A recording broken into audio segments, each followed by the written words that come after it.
Most Arizonans earning minimum wage got a raise this month, up to $10.50 an hour. It's a 50-cent increase from last year. That amounts to an additional $1,040 a year for full-time employees. You'll remember voters passed Prop 206 in 2016, also called the Fair Wages and Healthy Families Act.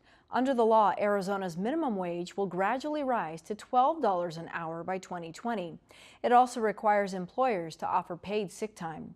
Raising minimum wage remains a controversial topic. Helping us understand the law's effect on businesses in Arizona, so far, economist Jim Rounds in Phoenix.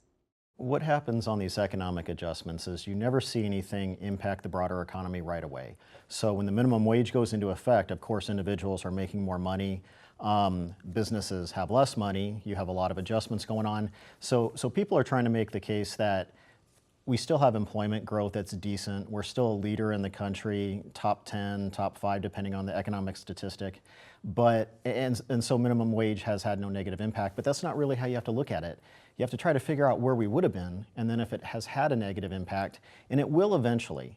But I don't think it's something where it's going to derail economic growth because too many things influence economic growth.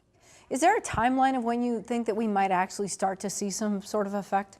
The rule of thumb would be anything major like this, and I feel strongly about it with minimum wage, you're really not going to see the big impacts until at least a year passes, maybe 2. That's when the economy kind of filters everything that's happening. However, you will see some businesses close their doors because they were small, they had smaller volume, they couldn't afford to pay people that much more. They already had people that were making a lot less, so it would have been a bigger percent increase in their payroll. So you've seen some businesses close their doors, and they've even been public about arguing why.